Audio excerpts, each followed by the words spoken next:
Vous êtes toujours bien sur Eleven Sport, bienvenue à tous ceux qui nous rejoignent, merci à tous ceux qui sont là depuis le tout début de ce show, et sur YouTube, bienvenue à ceux qui viennent pour cette confrontation qu'on peut dire de milieu classement général, Xavier. C'est vrai que les deux joueurs sont un peu moins classés que les autres rencontres qu'on a pu voir. Ils peuvent tous les deux rêver du top 8, pas forcément, ça risque d'être très très compliqué, il faut énormément de victoires pour les deux joueurs, même si Louvain est un petit peu mieux que Eupen. Mais de manière générale, Louvain on l'a vu bon en début de compétition, puis petit à petit il s'est éteint.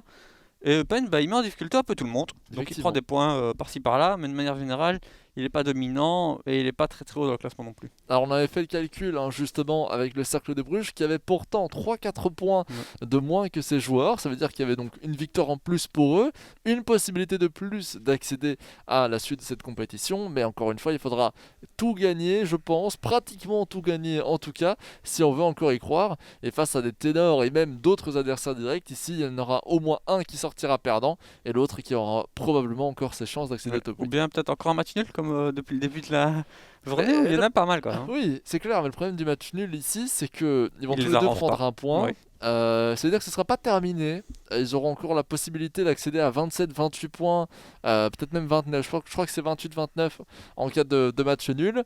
Comme on a dit, ça va être probablement la limite du top 8, mais ça veut dire qu'ils vont devoir l'emporter sur l'ensemble des autres confrontations. Il reste encore quand même quelques journées, et ça risque de devenir difficile. Oui. En plus, ça veut dire qu'ils vont devoir doubler leur nombre de points en très peu de journées. Oui. On verra bien. Je pense que ça peut être un match intéressant tout de même. Oui, ça va être un match très intéressant, je pense aussi. Un match plutôt équilibré, 12e face au 13e, un peu à l'image de tout ce qu'on avait pu voir jusque maintenant. On a eu des confrontations particulièrement équilibrées. On a eu des affrontements entre l'Antwerp et Courtrai qui sont 6 et 7e. On va voir Charleroi contre Saint-Tron, 3e contre 2e. On a eu vraiment aussi Anderlecht Malines, 9e contre 10e. C'est vraiment une journée sous le signe des matchs équilibrés. Oui. Le souci, c'est que vu qu'on est bien avancé maintenant dans la compétition, eh bien, les probabilités de réussir encore une fois qu'on a passé le top 8, top 10, je dirais top 11, c'est encore les derniers joueurs qui sont vraiment susceptibles de continuer. Ouais, c'est vrai qu'après, ceux qui sont un peu plus bas, c'est vraiment compliqué. Effectivement, comme Ionel et comme le joueur de Penn, et comme tu l'as dit, du côté de Penn, un joueur un peu plus piège, on pourrait l'appeler comme ça, un joueur qui est plutôt irrégulier, mais qui, lorsqu'il montre son vrai visage, si je puis dire, nous propose un football de grande qualité. Face à lui, Louvain, c'est un peu la déception de cette seconde partie de compétition. Oui, c'est vrai qu'en début de compétition, il avait bien commencé, les 2-3 premiers matchs, et puis après, petit à petit, il a perdu, et il n'a pas forcément retrouvé le niveau de jeu qu'il nous a montré en début de compétition, tout simplement. Eupen, c'est une défaite 1-2 face à Saint-Tron durant la journée précédente, ce qui n'est pas un si mauvais résultat ça. On se rappelle qu'il avait quand même tenu tête, on peut le dire, à Zeror, qui est quand même le deuxième du classement général. Et du côté de Louvain, eh bien, on a eu quelques petits soucis, si je me souviens bien, face à l'Antwerp. Et évidemment, ça rend les choses un petit peu compliquées. Oui, une défaite 0-2 face au Royal Antwerp. Autant vous dire que des deux côtés, on est juste après une défaite, qu'on a la niaque, qu'on a la rage de vaincre, et qu'on espère qu'on va réussir à avoir un beau match. Je l'espère. En tout cas, les deux joueurs ont les capacités pour nous montrer de belles choses. Absolument. Et lancement justement de cette confrontation avec Beck, Amat, et on va aller chercher Adriano sur l'aile gauche. Quelle va être vraiment l'issue de cette confrontation? Quelle va être la physionomie de ce match? Je reste très indécis à ce propos. Ouais. C'est dur à dire quand même, de donner un pronostic pour ce match. Hendry vient chercher Beck. Petit round d'observation 1 dans ce début de match qui va être particulièrement important. Je ne sais pas s'ils ont déjà joué ensemble, je pense que non.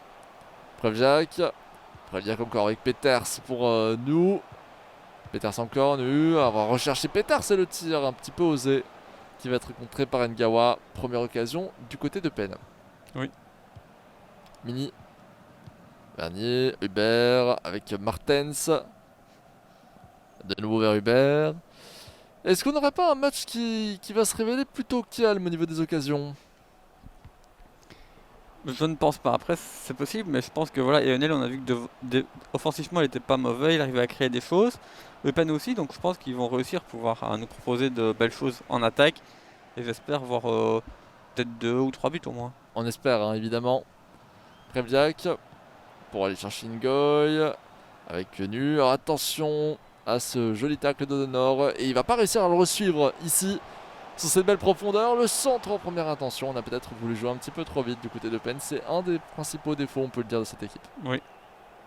Altamari, la fin de frappe d'Altamari, sur la fin de passe.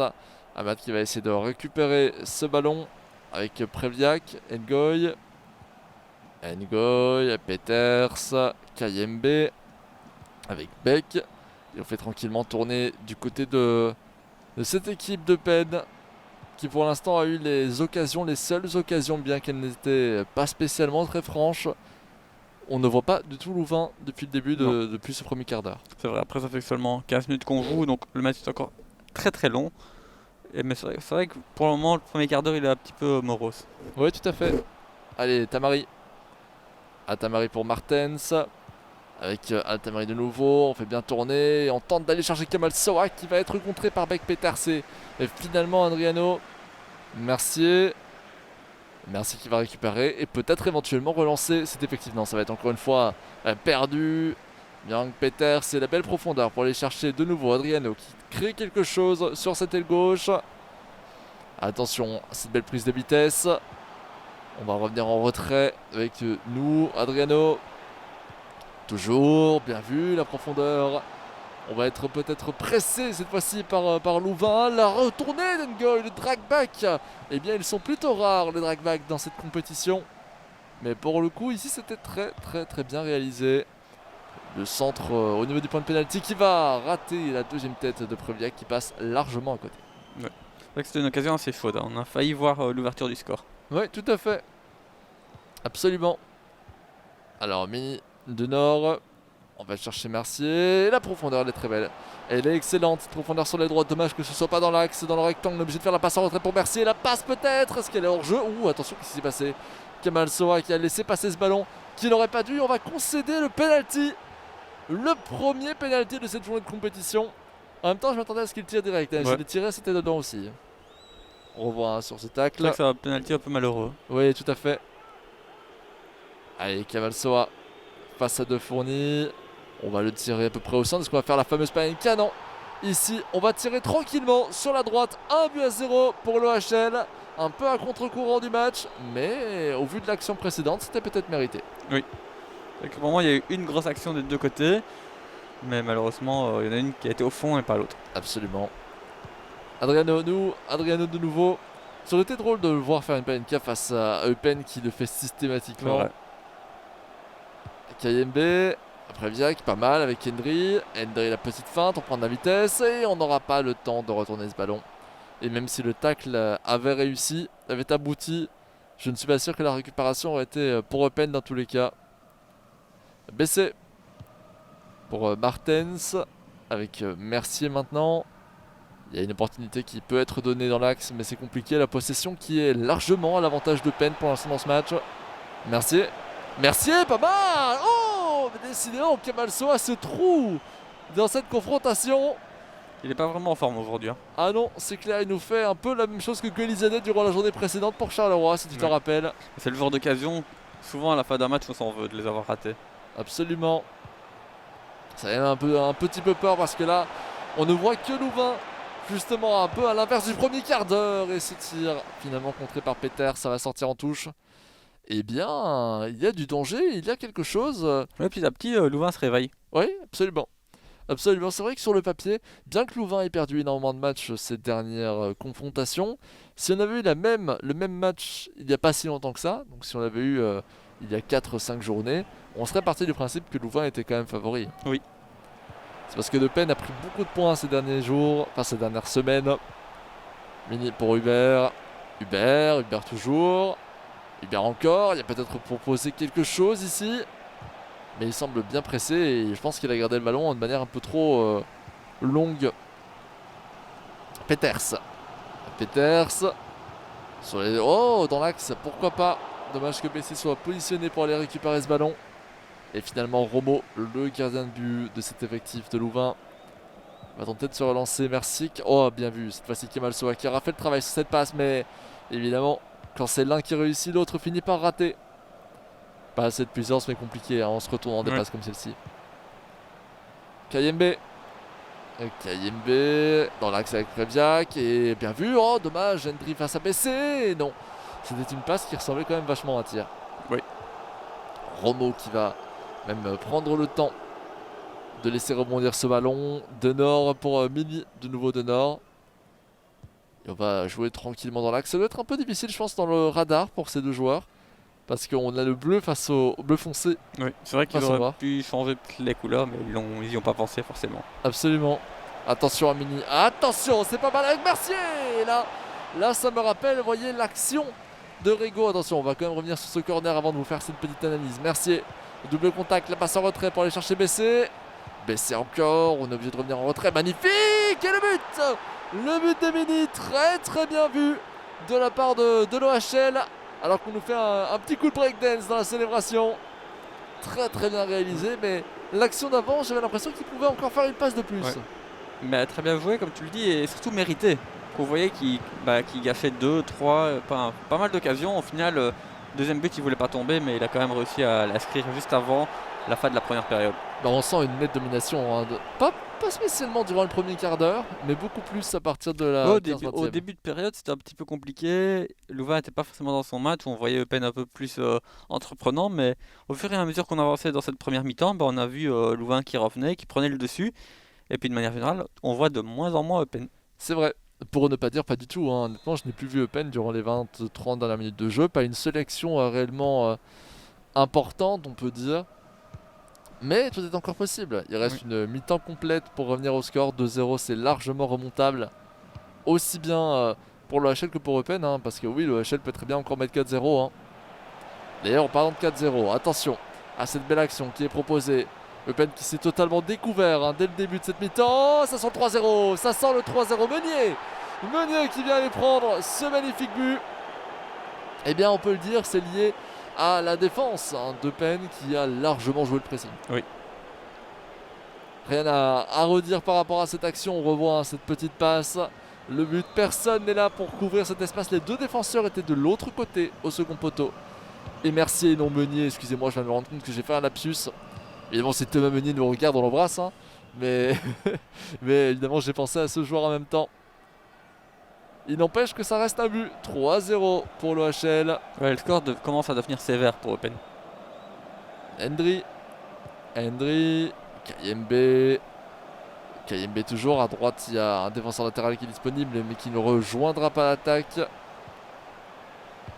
Attention à créer quelque chose, à ne pas laisser du côté de l'OHL Eupen construire. Et finalement, c'est récupéré. Mais regardez, immédiatement, on va pouvoir lancer une contre-attaque. On est en construction rapide, je pense bien, du côté de l'OHL. Quoique, je pense que les milieux monteraient plus vite si c'était le cas.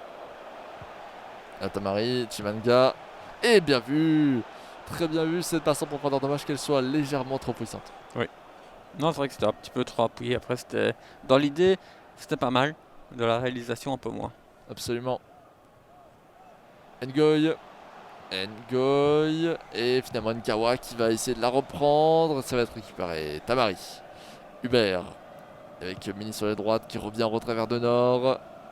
On a deux joueurs de l'OHL qui essaient de partir sur les droites, mais aucune passe disponible parce qu'on défend bien du côté de Eupen. On essaie d'anticiper les trajectoires de passe. Martens qui va chercher Chimanga sur l'aile gauche. De nouveau vers Martens. Très peu de possibilités pour l'instant. En même temps, on gagne 3-0 dans tous les cas, donc ce n'est pas spécialement un problème, je le répète. Du côté de Louvain, on est un peu plus dans la gestion du score actuellement. Et oui, Mercier. L'enroulé de Mercier qui nous rappelle FIFA 19 le temps d'une action. Mais vu qu'on est dans FIFA 21, ben elle est sortie. Kayembe. Myung. Encore, on va chercher Kayembe de nouveau vers Previak. Attention, Previak qui peut peut-être créer quelque chose. C'est Myung qui reprend de nouveau vers Previak maintenant. Qui n'est pas dans sa position favorite ici, plus en milieu de terrain qu'autre chose. Beck. De nouveau Kayembe. Et de l'autre côté, avec Myung évidemment, là on a l'impression que c'est Eupen qui mène alors que pas du tout. Hein. Il fait tourner le ballon, il prend son temps. Mais ça arrange énormément l'OHL qui a même fini par la récupérer. Mais là, faire une passe un peu trop osée peut-être. Quoique, Kemal Soa, peut-être pour se venger justement des différentes erreurs qui avaient été proposées. Attention, belle passe en retrait pour Mini maintenant. Et le tacle, très important. Hubert de Nord. Attention, non c'est bien vu de revenir en arrière. On joue collectivement. Et on prend son temps et le pressing n'est pas spécialement si appuyé que ça. On a vu que ça crée du danger très difficile à Oui. anticiper derrière. Previak, Ngoy, nous. On essaie peut-être de jouer sur la gauche ici. Il y a une opportunité qui peut être donnée, elle est faite. Très belle réalisation qui va être pressée par Denor. On revient vers KMB décidément qui aura son statut de relayeur tout le long du match. KMB là. Ouais, c'est vrai que ça va jouer quand même assez important du côté de Eupen, même si ici Eupen est mené. Mais tout au long de la compétition, on l'a souvent vu et souvent cité. Bien sûr. Après, c'est aussi lié au fait qu'il y a deux KMB évidemment dans l'ensemble de la compétition, qu'on a souvent cité ce nom de famille. Mais malgré tout, tu as raison aussi, surtout chez Eupen. Oh là là, attention! Altamari vers Mercier et le but est systématiquement toujours le même but. C'est de la même manière que Louvain arrive à créer de l'espace et on n'arrive pas à le défendre du côté de Penois. Oui. Maintenant 0-4, ça commence à devenir un score un petit peu limite, mais est-ce qu'on va peut-être voir le cinquième? Moi ça m'étonnerait pas qu'on voit le cinquième avant la fin du match. On ne voit pas Eupen, donc le 5-0 ne paraîtrait pas spécialement démérité. Bon, j'ai vraiment l'impression que c'est un score large, mais totalement logique. Très bien, attention, BC, belle récupération, mini Hubert. Et on va tenter d'aller chercher Mercier. Mercier toujours. Avec Martens. Qui va aller chercher maintenant Altamari. De nouveau vers Martens, un jeu en triangle en proposant l'appui de Chimanga. Et là, il y a une profondeur qui pouvait être donnée. On préfère en même temps l'axe avec Mercier. Pas mal avec Camalso. Ça sent le 5-0. 5-0 autoritaire. Dommage que ce soit en position d'hors-jeu. Sinon, on avait là le but le plus important. On peut le dire. Je sais pas si c'était tant que ça le but le plus important, mais c'était quand même un gros score 5-0. Oui. C'est vrai que mais l'arbitre a mis du temps quand même à siffler leur jeu. Oui, tout à fait. Il était au début de l'action. Nous. Encore en retrait vers Peters. KMB, Ngoy. De nouveau vers KMB. Mais pas grand chose de proposé. Pas beaucoup de fantaisie, pas beaucoup de création, on peut le dire. Là, ça joue très très vite, mais le problème c'est que ça n'avance pas sur le terrain. Et c'est pas mal là par contre avec Henry, le double contact. La balle qui avait réussi à atteindre le joueur de peine. Et là, évidemment, là c'est beaucoup plus simple. C'est beaucoup plus simple de l'autre côté. Mercier, il ne pourra pas tenter le lob. Il va être obligé de dribbler son adversaire. Et bien que le dribble était plutôt tentable, il échouera finalement face à la défense adverse. Oui. Bien que le Dendry. On se retourne. On vient chercher Ngoy. Et contré par BC finalement. BC en retrait. Martens. À droite peut-être. Aller changer d'aile. Passons à la 89e. Maintenant le match. L'issue du match est tout à fait confirmée. Nous allons voir une victoire de l'HM avec combien de buts d'écart? Altamari. Et non, finalement Matt va reprendre. Eh bien, c'était un match très difficile pour Eupen. Oui, je pensais voir un petit peu plus Eupen quand même dans ce match. Au final, un petit peu déçu d'Eupen, surtout quand on a vu son début de rencontre. Après, il s'est éteint et on n'a plus vu qu'une seule équipe sur le terrain, à Louvain. Et le pire là-dedans, la sensation qui est plutôt désagréable, c'est de se dire qu'on a l'impression qu'Ionel n'a même pas dû montrer son plein potentiel. Lionel n'était même peut-être pas à 100% dans cette confrontation et ça rend le match très proche d'une correction. Est-ce qu'on peut vraiment parler de correction? Le problème c'est que ça se rapproche quand même pas mal parce que Penn n'a pratiquement rien montré. Oui, voilà, je pense que Penn n'était pas forcément dans un bon jour et on le voit justement à la réaction de Sven. Sur la caméra, on voit quand même qu'il est un peu déçu de lui et il sait que voilà, aujourd'hui c'était pas forcément son meilleur match. Voilà, après ça peut arriver. C'était justement un adversaire contre qui il aurait peut-être pu aller chercher des points, donc c'est malheureux. Mais voilà. Ouais, tout à fait. Alors évidemment, rien n'est terminé maintenant, on peut le dire pour Louvain. Louvain va devoir continuer de gagner des matchs et comme vous pouvez le voir avec cette victoire 4-0, eh bien c'est bien parti. Pour Eupen, c'est l'inverse. Comme on vous l'a dit en début, Eupen c'est pratiquement terminé. Même en gagnant tous ces matchs, il n'arrivera qu'à environ 27 points. Et je pense que ce sera largement suffisant pour aller chercher le top 8. Peut-être, sur un coup de chance, mathématique, ce sera encore possible, mais ce sera bien difficile. Oui, voilà. Et puis maintenant, la prochaine rencontre qu'on aura justement après la capsule vidéo, ça va être un peu le choc quand même de cette journée de compétition. Et oui, évidemment, la grande rencontre, le match qu'on attend depuis très longtemps. Charleroi va affronter Saint-Tron, le deuxième contre le troisième du classement général. Pour suivre ça, il faudra attendre une petite pause avec une petite capsule en avant-première, toujours sur Abdullah Waze, toujours du KRC Genk.